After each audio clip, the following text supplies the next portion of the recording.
খবরের শুরুতেই জানিয়ে দিব সংবাদ শিরোনাম, পরে বিস্তারিত।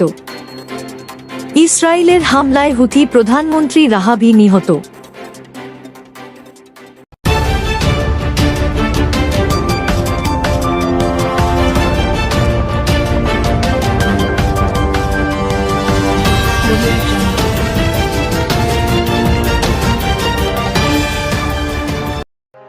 ইয়েমেনের রাজধানী সানার ইসরায়েলি বিমান হামলায় হুথি বিদ্রোহীদের প্রধানমন্ত্রী আহমেদ আল রাহাবি নিহত হয়েছেন।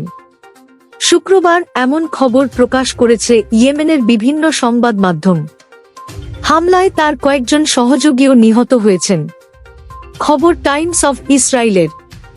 ইয়েমেনের আল জুমহুরিয়া টেলিভিশন চ্যানেল এবং আদেন আল গাদ সংবাদপত্র জানিয়েছে, একটি অ্যাপার্টমেন্টে ইসরায়েলি বিমান হামলায় হুথি বিদ্রোহীদের প্রধানমন্ত্রী আহমেদ আল রাহাবি তার কয়েকজন সহযোগী সহ নিহত হন।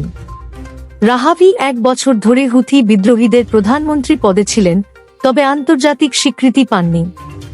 তিনি ইরান ও হিজবুল্লাহর ঘনিষ্ঠ সহযোগী ছিলেন এবং সরাসরি ইসরায়েলের বিরুদ্ধে আক্রমণের অনুমোদন দিয়েছিলেন। তবে এ হামলার কথা এখনো নিশ্চিত করেনি ইসরায়েল। এর আগে বৃহস্পতিবার সানার বাইরে ইসরায়েলি হামলায় 10 জন নিহত হয়। নিহতদের মধ্যে ছিলেন হুথি সরকারের প্রতিরক্ষামন্ত্রী সহ প্রায় 10 জন শীর্ষ কর্মকর্তা। সেই হামলার ফলাফল এখনো পরিষ্কার নয়। তবে ওয়াইনেট জানিয়েছে, হামলায় হুথিদের পুরো সামরিক এবং সরকারের শীর্ষ পর্যায়ের নেতারা নিহত হয়েছেন।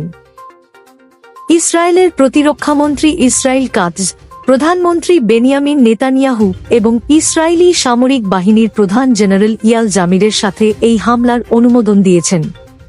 কাৎজ বলেছেন, হুথিরা ইসরায়েলকে লক্ষ্য করে হামলার পরিণতি সম্পর্কে সচেতন।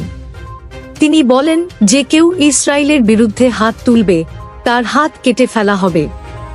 এদিকে তিনি বলেন, যে কেউ ইসরায়েলের বিরুদ্ধে হাত তুলবে, তার হাত কেটে ফেলা হবে। গত 13 জুন ইরানের বিভিন্ন স্থানে হামলা শুরু করে ইসরায়েলি। ইরানও পাল্টা হামলা চালায়। 12 দিন পর যুক্তরাষ্ট্রের মধ্যস্থতায় দুদেশের মধ্যে যুদ্ধবিরতি হয়। সংঘর্ষের শেষ দিকে এসে 23 জুন ইরানের এভিন কারাগারে হামলা চালায় ইরান। সেই হামলার ভয়াবহতার চিত্র বর্ণনা করেছেন সে সময়ের কারাবন্দীরা। মেতাহরে গুনেই 23শে জুনের সেই হামলার দিনটার অভিজ্ঞতার কথা বলেন বিবিসিকে। ইসরায়েল যখন হামলা চালাল, সেটা আমার কাছে সব থেকে ভয়াবহ মুহূর্ত ছিল না। যখন ওই হামলার পরেও আমার সেলের দরজাটা খোলা হলো না, সেটাই ছিল আমার কাছে এমন একটা সময় যেন নরকের দিকে যাচ্ছি আমি। ইসরায়েল যখন ইরানের এভিন কারাগারে হামলা চালায়, সেই সময় রাজনৈতিক কর্মী নিজ গুণেই ওই জেলেই বন্দী ছিলেন।